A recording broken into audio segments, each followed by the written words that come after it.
In this video, we're going to take a look at doing names and formulas for ionic and covalent compounds.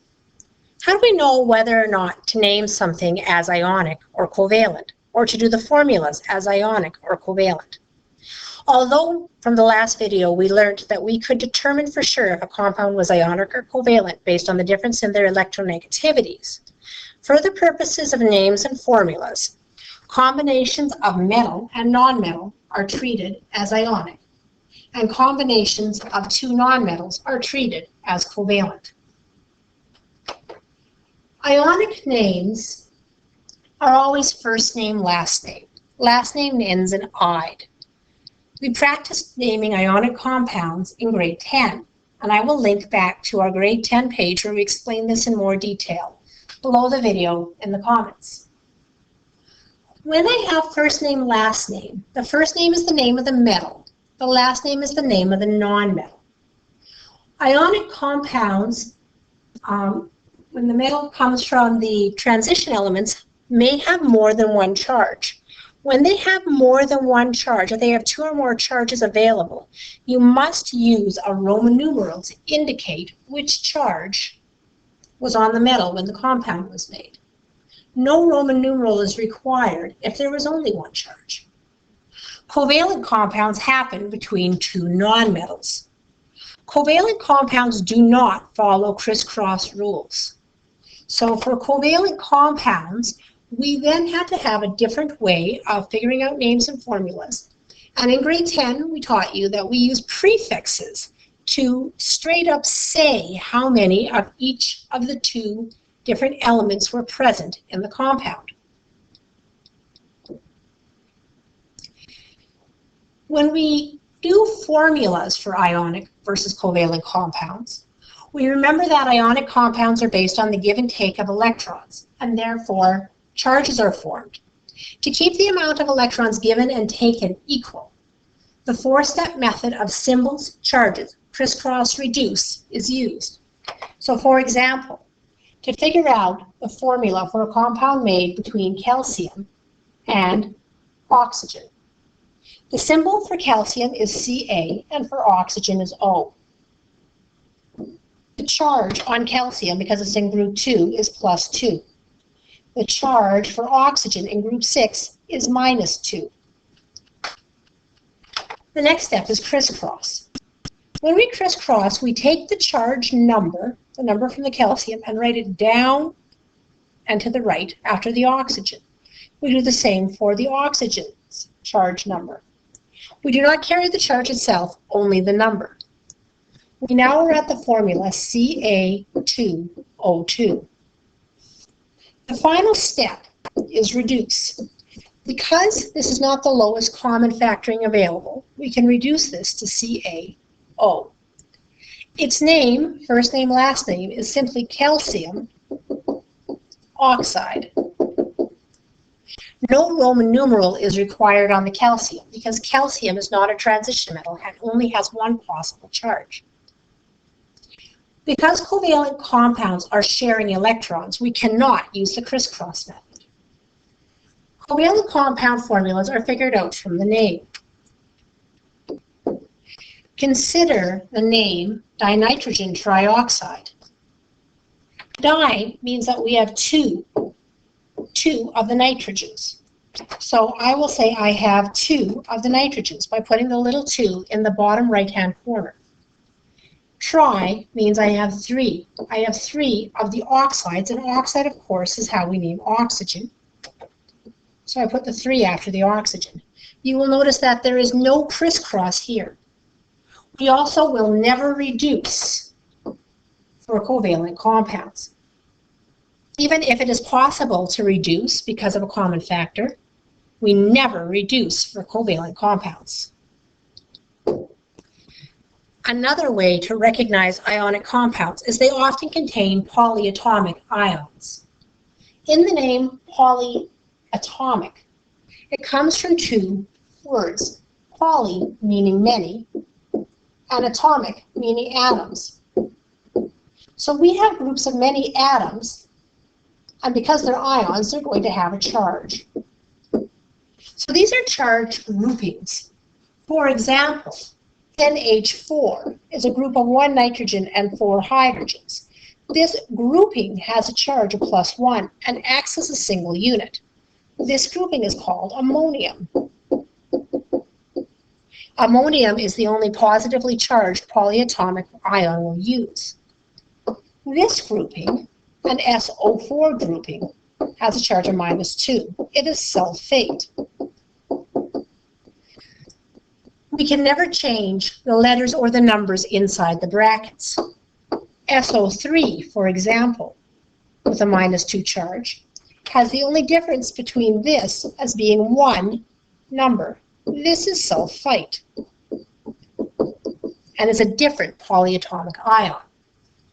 When we make formulas involving polyatomic ions, we treat them as single units. Putting brackets around them is a great way to do that. Suppose I have magnesium, and I want to combine that with the polyatomic ion phosphate.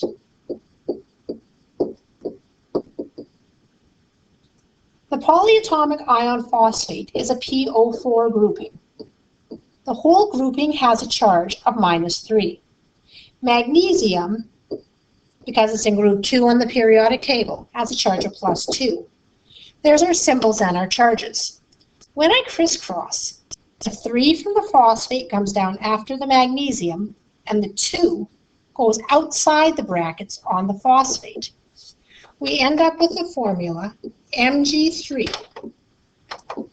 PO4 2. It is important that I leave the brackets around the phosphate so it doesn't look like I have 42 oxygens. So compounds are considered ionic if they are made with a metal and a nonmetal, or if they contain a polyatomic ion. Covalent compounds will contain nonmetals only. The Roman numerals are used with transition metals only. Whereas the prefixes are used to name covalent compounds only. Covalent compounds never contain metals. When we do use those Roman numerals, what they tell us about the transition metal is the charge.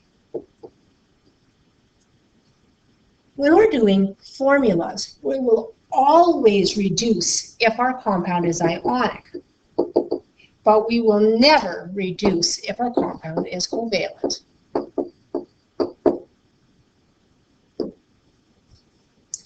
I'm going to work through a few examples with you. Suppose we have a formula, FeO. I recognize iron as being a metal and oxygen as being a nonmetal. Because it's a metal-nonmetal combination, this is an ionic compound. Ionic compounds are always first name, last name ends in "ide". Fe is iron. O is oxygen. We will change that to oxide. But now I must ask myself, is iron a transition metal? Does it have more than one charge? Iron is found in the center of your periodic table and is a transition metal. So the name iron cannot ever just be iron. It has to be iron with a charge. How do I know which charge was on the iron? From the formula, I can see that I've got one atom of iron and I have one atom of oxygen. One atom of iron times its charge must be equal and opposite to one atom of oxygen times its charge. We know the charge on the oxygen is -2. 1 times -2 is -2. In order to make this equal but opposite, this value would have to be +2. 1 times +2 is +2. That way, the +2 from the iron and the -2 from the oxygen will cancel. This is iron whose charge is 2. We can also picture this in our head as going, I see one iron attached to one oxygen. Because there are 2 minuses on the oxygen, there must be 2 pluses on the iron. Again, the charge on the iron is +2. In this formula, we have carbon and oxygen.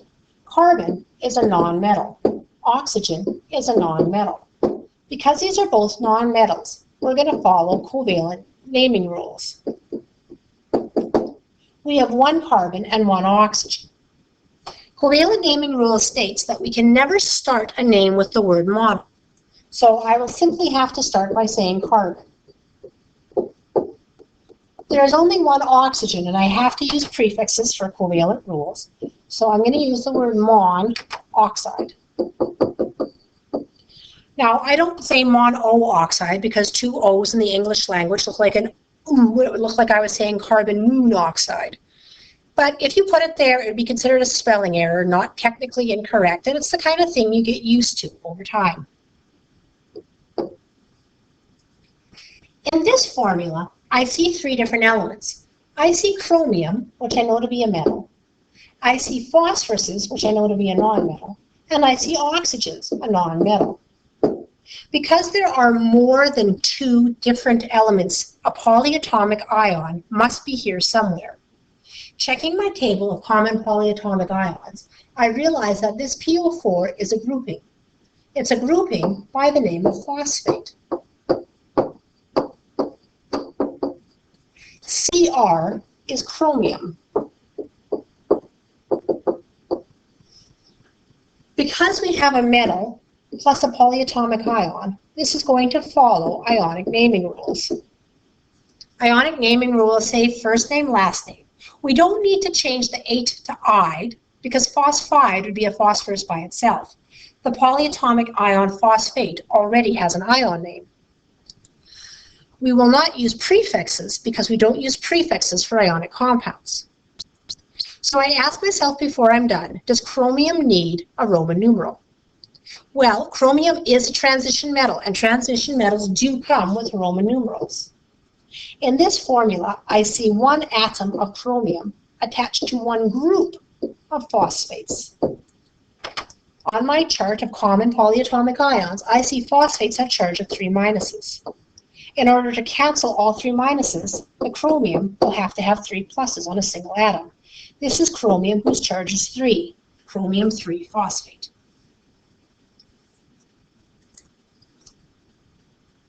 To practice names and formula for ionic and covalent compounds, there are many questions available to you on the following pages in your textbook. I also have several worksheets for us to work on. Before that, though, in our next video, I want to explain some of the patterns that we can find in the polyatomic ions to hopefully help you understand them and not have to look them up every time you see one.